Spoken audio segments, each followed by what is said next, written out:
Que preparamos un mensaje para hoy, un estudio. Nos vamos a enfocar más en las cartas a Timoteo que escribe Pablo cuando le encargó a Timoteo, que era un joven, a quien lo dejó a cargo de la obra en la ciudad de Éfeso. Vamos a ver algunas funciones de la iglesia, de los obreros, de los diáconos, y después vamos a hablar sobre los líderes de la iglesia, de la congregación. Antes de pasar para las cartas de Timoteo, voy a citar otros pasajes, por ejemplo, donde Jesús habla sobre los obreros en Mateo capítulo 9, versículo 36, que dice que Jesús, al ver las multitudes, tuvo compasión de ellas porque estaban desamparadas y dispersas como ovejas que no tienen pastor. Entonces le dijo a sus discípulos: a la verdad la mies es mucha, mas los obreros pocos. Rogad pues al Señor de la mies que envíe obreros a su mies. Lo mismo dice en Lucas capítulo 10, versículo 2, es el mismo pasaje. En el contexto de ese pasaje, Jesús ve a las multitudes desamparadas, ahí dice en el pasaje, como ovejas que no tienen pastor. Es una reacción de compasión y un llamado también a la acción. ¿Y a quién le llama? A sus discípulos. A los discípulos les dice que deben trabajar por una cosecha espiritual. La mies de la que habla Jesús representa a las personas que necesitan escuchar el Evangelio y también simboliza que es el tiempo de predicar la palabra. Dios ya estuvo obrando para que esos corazones sean tierra fértil de la semilla de la palabra. El mandato no es solamente ir, sino primero orar. Por eso dice: rogad pues al Señor de la mies que envíe obreros a su mies. Primero hay que orar para que Dios levante obreros. Y la obra no se sostiene por iniciativas humanas o por talento humano, sino que es el llamado de parte de Dios. Entonces la iglesia tiene que reconocer que la obra es de Dios y nosotros solamente somos sus colaboradores, pero el obrero verdadero es enviado por Dios. Ahora, ¿cuál es la diferencia entre ser hijo de Dios y ser obrero? Somos hijos de Dios cuando nacemos de nuevo por la fe en Jesús. En Juan capítulo 1 dice que a todos los que le recibieron, a los que creen en su nombre, les dio potestad de ser hechos hijos de Dios. Y en la primera carta de Juan, capítulo 3, versículo 1, también el mismo apóstol Juan dice: mirad cuál amor nos ha dado el Padre para que seamos llamados hijos de Dios. Ser hijo de Dios es una relación de identidad y de pertenencia. Es una relación de padres e hijos con Dios, porque somos adoptados por Dios, amados y hechos herederos de las promesas en Cristo. Y todo creyente en Cristo es hijo de Dios independientemente de si es obrero o no. ¿Por qué? Porque obrero es aquel que trabaja activamente en la obra del Señor. Y esto implica servicio, dedicación y disposición. Por eso Pablo en 1 Corintios capítulo 15 también escribe: estad firmes y constantes, creciendo en la obra del Señor siempre, sabiendo que vuestro trabajo en el Señor no es en vano. Es decir, que no todos los hijos de Dios son obreros, pero todo obrero fiel tiene que ser primero un hijo obediente. Entonces tenemos esta comparación: ser hijo es una identidad, lo que somos en Cristo, y ser obrero es una misión, es lo que hacemos para Cristo. Un creyente puede ser salvo y no estar sirviendo activamente, es decir, que es hijo pero no es obrero. Pero nunca debería haber un obrero que no sea verdaderamente hijo, porque eso sería un trabajador o un siervo sin relación con el Señor. Por eso Jesús en Mateo capítulo 7, versículos 21 al 23 dice: no todo el que me dice Señor, Señor entrará en el reino de los cielos, sino el que hace la voluntad de mi Padre que está en los cielos. Porque muchos en aquel día dirán: no profetizamos en tu nombre, y en tu nombre echamos fuera demonios, y en tu nombre hicimos muchos milagros. Y entonces Jesús declarará: nunca os conocí, apartaos de mí, hacedores de maldad. Esos son obreros del servicio, pero sin ser hijos de Dios. Por eso es necesario el arrepentimiento de él, que es lo que hablamos siempre. El mensaje del Evangelio es el llamado al arrepentimiento.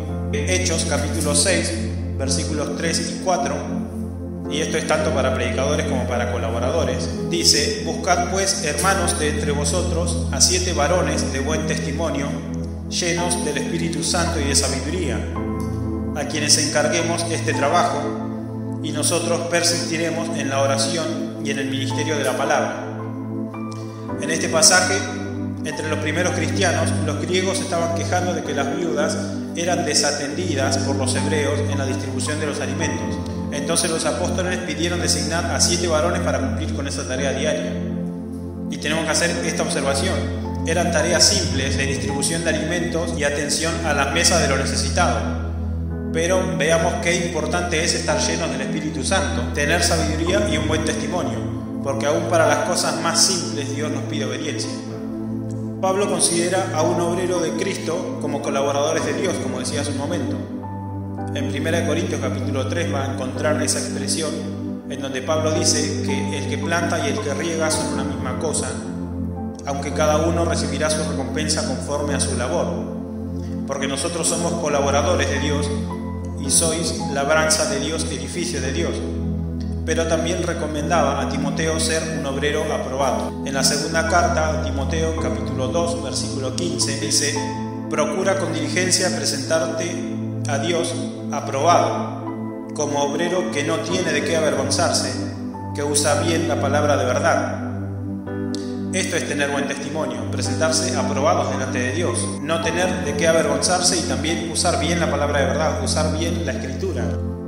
Obrero es aquel que predica la palabra, pero debe cumplir primero con los requisitos de santidad.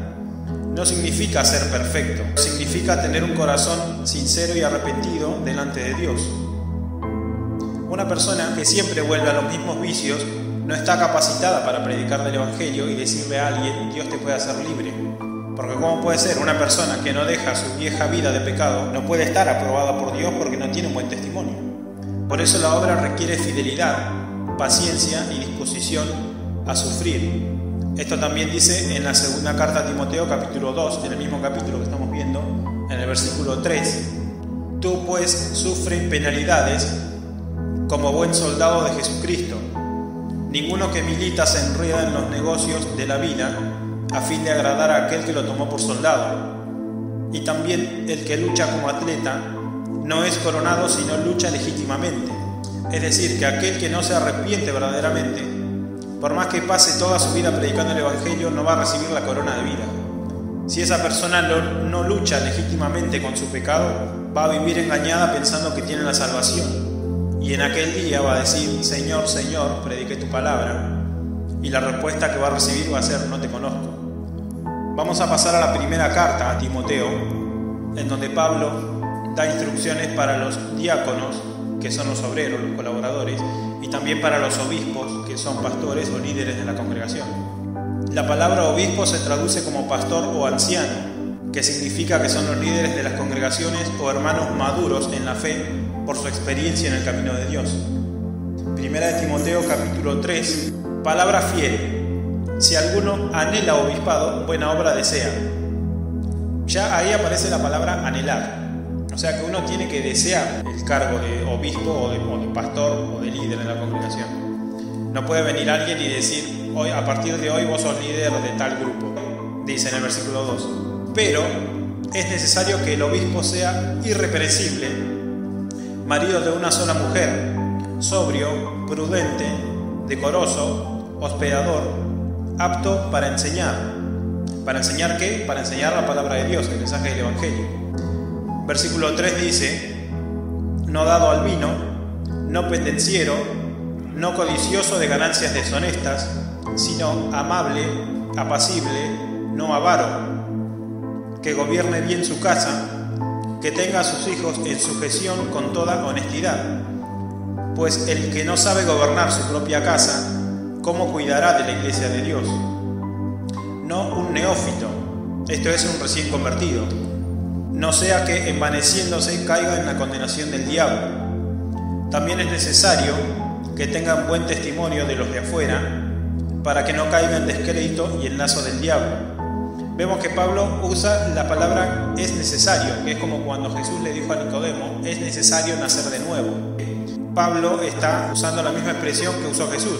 Es necesario, hay que cumplir esos requisitos antes de ser un líder de una congregación o de un grupo. Estos son los requisitos de los obispos, pastores y líderes de la congregación, porque es una enorme responsabilidad la tarea pastoral. Y a partir del versículo 8 están los requisitos para los diáconos, que esos son obreros o colaboradores. Dice, los diáconos asimismo deben ser honestos, sin doblez o sin hipocresía, no dados a mucho vino, no codiciosos de ganancias deshonestas, que guarden el misterio de la fe con limpia conciencia, que se refiere a un verdadero discípulo de Cristo que está guiado por la fe en su completa manera de vivir. No es solo una fe como creencia, sino una fidelidad con una limpia conciencia. Y estos también sean sometidos a prueba primero y entonces ejerzan el diaconado si son irreprensibles. Las mujeres asimismo sean honestas, no calumniadoras, sino sobrias, fieles en todo. Los diáconos sean maridos de una sola mujer y que gobiernen bien sus hijos y sus casas, porque los que ejerzan bien el diaconado ganan para sí un grado honroso y mucha confianza en la fe que es en Cristo Jesús. Entonces, estos son requisitos y no son habilidades extraordinarias, porque esto expresa carácter y testimonio, porque Dios valora más la integridad del obrero que su capacidad. Habíamos dicho que la iglesia es la mies, el grupo necesitado de Dios, y también la iglesia es enviada a la mies, a aquellos grupos de inconversos que tienen que escuchar el mensaje del Evangelio. Por eso debemos orar para que Dios envíe obreros y al mismo tiempo disponer nuestros corazones para ser parte de ese grupo de obreros. Sobre el liderazgo se podría hacer alguna comparación con el Antiguo Pacto. Por ejemplo, Israel, el pueblo a quien Dios eligió para revelarse a la humanidad. Dios estableció líderes como Moisés, Josué, los jueces y después los reyes. Existía un sacerdocio exclusivo de la tribu de Leví, los levitas, que ellos eran mediadores entre Dios y el pueblo para presentar sacrificios y ofrendas. Eso está en Éxodo capítulo 28 y Números capítulo 3, después si lo quiere leer en su casa lo puede ver. El pueblo dependía de esos líderes para acceder a la presencia de Dios. La iglesia es el nuevo pacto, y en el nuevo pacto hay un único mediador que es Cristo. En la primera carta a Timoteo, capítulo 2, versículo 5, Pablo escribe, porque hay un solo Dios y un solo mediador entre Dios y los hombres, Jesucristo hombre.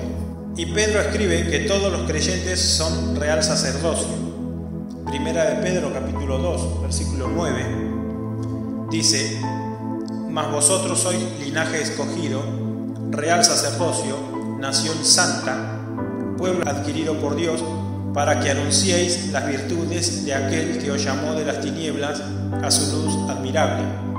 Ahí está la función, para que anunciéis las virtudes, para que anunciéis el mensaje del Evangelio, a aquel que nos llamó de las tinieblas a la luz admirable. Pero aún así Dios sigue poniendo líderes, estableciendo funciones de liderazgo para guiar, pastorear y enseñar.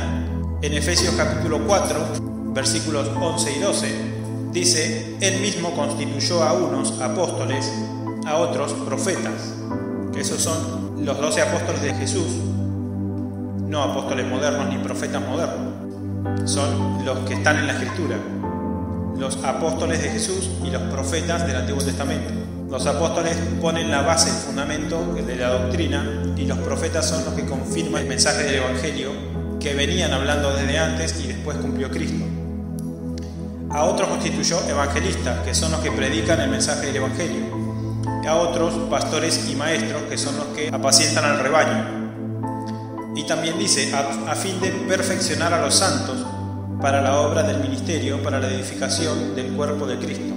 Que ahí también está la función, perfeccionar a los santos para la obra del ministerio. Por eso leímos en Pedro que dice que somos nación santa, real sacerdocio, nación santa. Porque santo significa ser apartado para Dios. Más adelante podemos hablar de eso, sobre por qué ellos no la estatua en sí, sino por qué no llega la oración a una persona que ya falleció. Entonces, en Cristo ya no hay una clase sacerdotal exclusiva, pero sí hay funciones de autoridad espiritual para el orden y el crecimiento de la iglesia. Pero ¿por qué Dios establece el liderazgo en el hombre? En la creación, Dios formó primero al hombre y le dio la responsabilidad sobre el huerto del Edén. Esto está en Génesis capítulo 2. Después se menciona que la mujer fue creada como ayuda idónea, es decir, para complementar, no como inferior, sino como colaboradora necesaria. En Génesis dice, mandó Jehová Dios al hombre diciendo, De todo árbol del huerto podrás comer, mas del árbol de la ciencia del bien y del mal no comerás, porque el día que de él comieres, ciertamente morirás. Y después dice, y dijo Jehová Dios, no es bueno que el hombre esté solo, le haré ayuda idónea para él. Entonces Pablo, tomando esta verdad de la Escritura, enseña que en la iglesia el hombre tiene la responsabilidad del liderazgo. El liderazgo no es un privilegio, es una responsabilidad. Por eso, en 1 Timoteo capítulo 2, versículo 11, hay un pasaje que muchos lo toman para sacarlo de contexto, que dice, la mujer aprenda en silencio con toda sujeción. Y sigue, porque no permito a la mujer enseñar ni ejercer dominio sobre el hombre, sino estar en silencio. Pero ¿cuál es el motivo? Ahí dice, porque Adán fue formado primero, después Eva. Y Adán no fue engañado, sino que la mujer, siendo engañada, incurrió en transgresión. Y en 1 Corintios capítulo 11, Pablo también escribe, quiero que sepáis que Cristo es la cabeza de todo varón, y el varón es la cabeza de la mujer, y Dios es la cabeza de Cristo. Es decir, que hay autoridad. Esto hay que aclararlo. No es por capacidad o dignidad personal, sino que hay un orden establecido por Dios. Cristo es la cabeza del varón y el varón es cabeza de la mujer. Esto significa que el liderazgo masculino refleja el orden de Dios en la creación y en la redención, porque el hombre es responsable delante de Dios de pastorear, proteger y enseñar. Si la mujer toma dominio sobre el hombre, está desligando al hombre de la responsabilidad que Dios le impuso, porque el dominio sobre la mujer no es un premio para el hombre, sino que es parte del castigo por haber pecado. Porque Dios le dijo a la mujer, multiplicaré en gran manera los dolores en tus preñeces, con dolor darás a luz los hijos, y tu deseo será para tu marido, y él se enseñoreará de ti. Esto es parte del castigo. Eva pasó por encima de Adán y desobedeció. Dios puso al hombre por encima de la mujer, como una responsabilidad para que el hombre pastoree, enseñe a la mujer. Ahora, ¿cuál es el rol de la mujer en la obra de Dios entonces? En la Biblia hay muchos ejemplos. En el libro de Jueces, capítulos 4 y 5, se va a encontrar con una mujer llamada Débora, que era jueza de Israel. Otra es Priscila. En Hechos capítulo 18 la va a encontrar como maestra junto con su esposo, donde dice que Apolos, que solamente conocía el bautismo de Juan, comenzó a hablar con denuedo en la sinagoga, pero cuando lo oyeron Priscila y Aquila, su esposo, le tomaron aparte y le expusieron más exactamente el camino de Dios. Ahí está Priscila enseñando a un hombre, pero no como líder, sino como maestra. Otra es Febe, que es diaconisa, que se la menciona en Romanos capítulo 16. Después había mujeres que también servían a Jesús. En Lucas capítulo 8 se menciona que Jesús iba por todas las ciudades y aldeas predicando y anunciando el evangelio del reino de Dios, y los 12 con él. Jesús y los discípulos anunciaban el evangelio. Y algunas mujeres que habían sido sanadas de espíritus malos y de enfermedades. Entre ellas estaban María Magdalena, Juana, mujer de Chuza, intendente de Herodes, Susana y otras muchas que le servían de sus bienes. Entonces, existe un principio general, que la mujer participa activamente en la obra, en oración, enseñanza a otras mujeres, niños o personas que son inmaduras en la fe, en el servicio diaconal, también en hospitalidad, misiones y apoyo en la expansión del evangelio.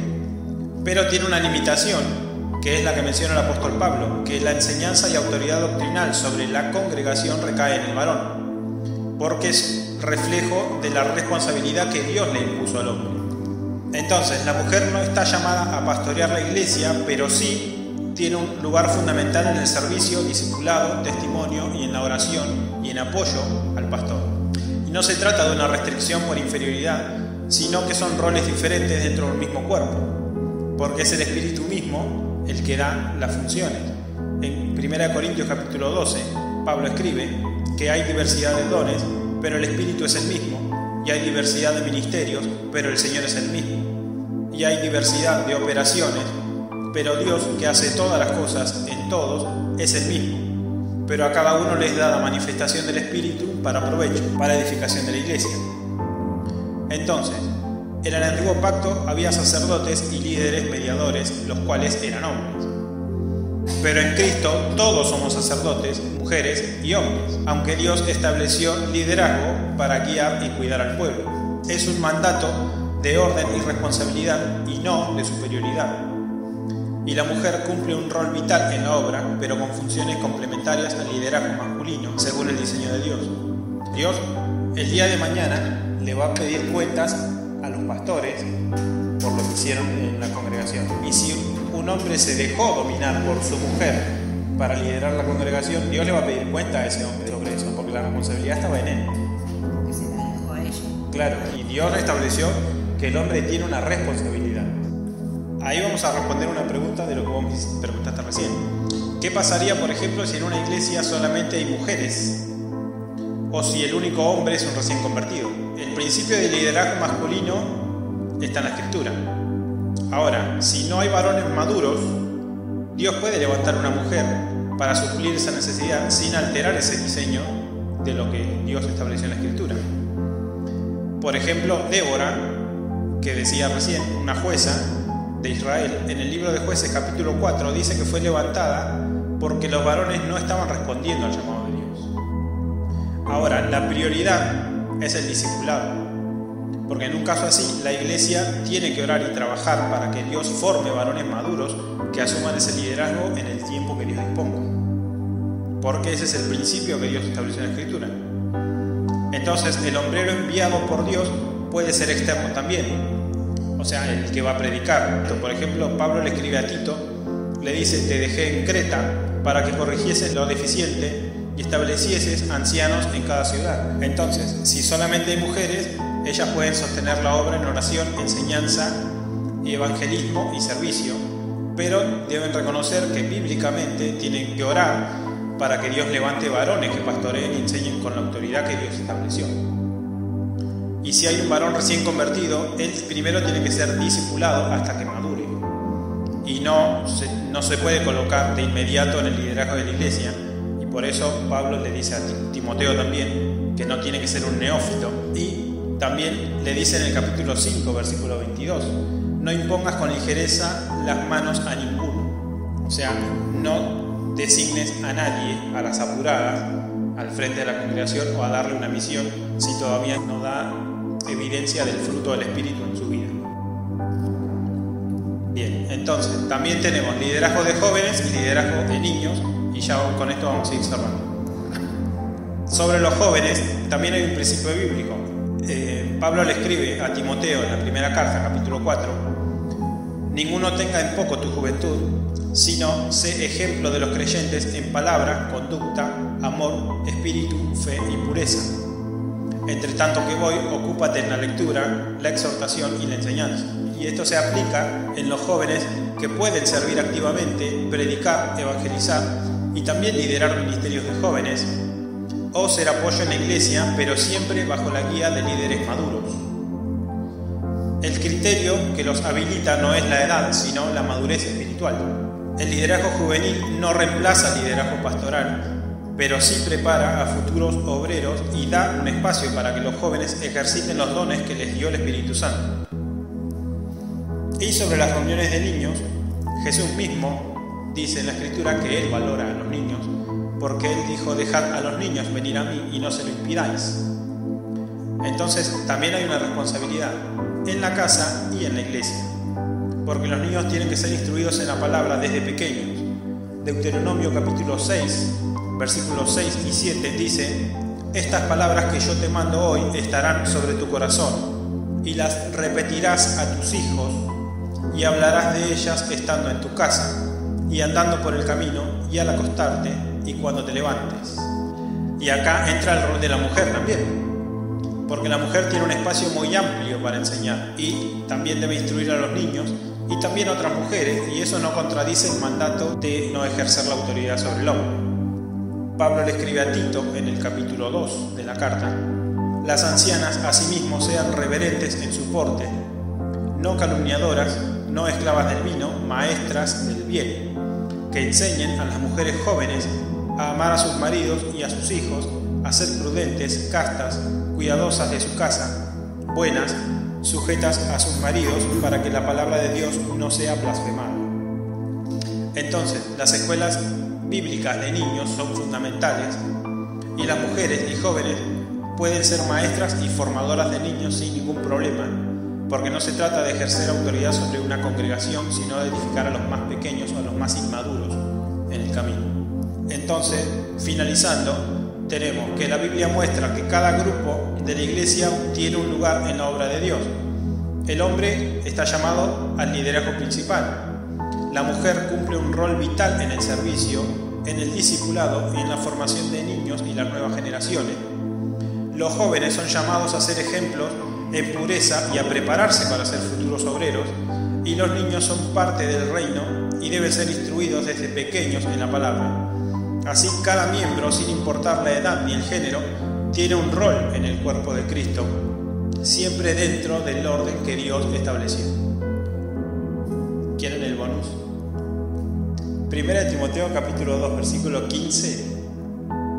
Hay algo que puede aclarar también cuál es el rol de la mujer, no solo en la iglesia sino en la familia. Pablo le escribe a Timoteo, le dice que la mujer se salvará engendrando hijos.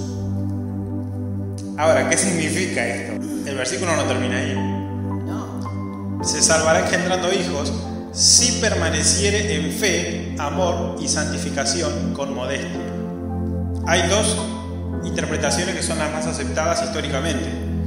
Una es que la salvación se refiere a la preservación de la mujer en su rol. ¿Por qué? Porque la salvación no es por obras, es por Cristo. Entonces, Pablo no está diciendo que la mujer va a ser salva por tener hijos, sino que está mostrando que la mujer encuentra la plenitud y propósito en el rol que Dios le dio en la creación: ser madre, cuidadora y formadora de generaciones. Entonces, es una manera de decir que la mujer será preservada en su dignidad y propósito si abraza el diseño de Dios con fe, amor y santidad. Y otra interpretación es que la referencia al hijo se refiere a Cristo, porque algunos padres de la iglesia, es decir, los líderes posteriores a los apóstoles, entendieron que se refiere al nacimiento del Mesías, que la mujer sería salva a través del Hijo prometido en Génesis capítulo 3. Es decir, que la salvación viene a través de Cristo nacido de mujer. Pero lo más equilibrado sería entender que Pablo habla de la misión de la mujer dentro del plan de Dios. Su maternidad y su rol formador no son despreciables, sino un camino de servicio y de fidelidad en el camino de Dios.